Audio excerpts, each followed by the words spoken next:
Right, so the sandwich finesse. Now this is, as you can probably tell, a style of finesse. Now what I'm going to do briefly is revisit the theory of a finesse, just to firm that up, and then talk about how this particular variant appears in that finesse world, if you like. You should love finessing, even though you know it loses 50-50, which feels more like 70-30. You should love finessing, because finessing gets you tricks out of thin air, in theory. And finessing versus dropping, finesse is nearly always the best odds. So finessing should happen in almost every hand. In fact, it probably is every single hand. There's a finesse of some description somewhere. So just to revisit that, a finesse is when you want a particular card in a particular place. So this is known as a classic finesse position. So as declarer, whether that's north or south, doesn't really matter. As declarer, we would like the king here. That is, whether you agree with me or not, a 50% chance. It's either there or there. When you are leading, which hand would you like to lead from? South. So the classic principle of finesse is you lead from bad, they play something little, towards good. And you play the card that may or may not win the trick. Yeah? If you play your ace, that will always win, but whoever's got the king won't play it, basically. So that's a basic principle of a finesse. You lead from bad towards good. This will win half the time. Okay? The reason this is okay is because if the queen does not win, you've still got your ace. Unless there's some freak distribution where they're trumping your ace. And even then you could have drawn the trumps earlier. So a finesse is almost like a free shot to nothing. It feels like a bad thing because they lose half the time, but really you've gained half a trick. It wins half the time. So that's the basic principle of finessing. Now there are many different variants. That is what's known as a natural finesse or a standard finesse. You just lead from a poor suit towards a threat, typically like two jaws around a certain card, and you play the lower one, unless of course you see them play the king and then everything's sorted for you. A sandwich finesse refers to when you lead a particular honour out. So the threat is on its own in dummy, or hand.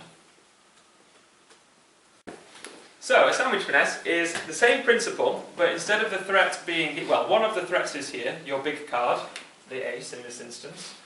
The other threat, your queen, is now in this hand.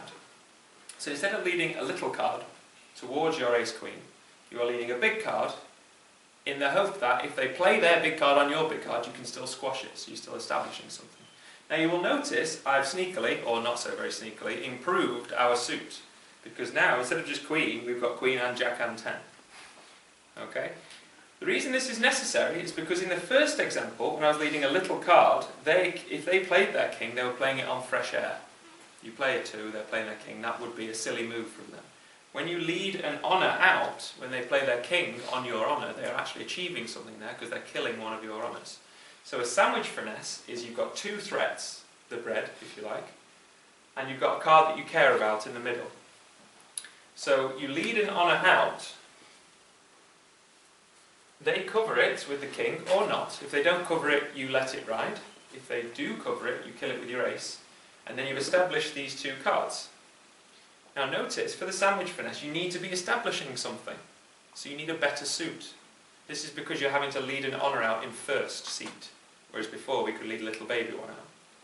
So this is slightly less good, if you like, because you need this backup. If I return to just ace and queen, like so, by leading the queen out here, you actually gain nothing, because you lead the queen, West plays the king, you play your ace. How many tricks have you taken in that suit? One. How many more are you going to take? No. None. So have you achieved anything? No. Your ace was going to take that one. So what you've essentially done is wasted your queen. So to do a sandwich finesse, you need to lead an honour out. Not only that, you must have the touching honour below it. If you don't have the touching honour below it, you are wasting that card. Because all they will do is cover your card and you've achieved absolutely nothing. So you play the queen, they play the king, you play the ace, and then you're looking for the jack. You shouldn't be looking for the jack, you should have had the jack to lead the queen out. So if you have that firmly in your head, if you're leading an honour out trying to finesse, you must have the honour below it, otherwise you're not promoting anything. You're not achieving anything. In fact, you might be promoting their suit. And in fact, you are here. If they've got king, jack, 10, they put the king on it and they know they've got the rest of the suit now, once they've got rid of your ace. Yeah, do you all see that? Mm-hmm. So it's a different scenario. A normal finesse, you just need a threat.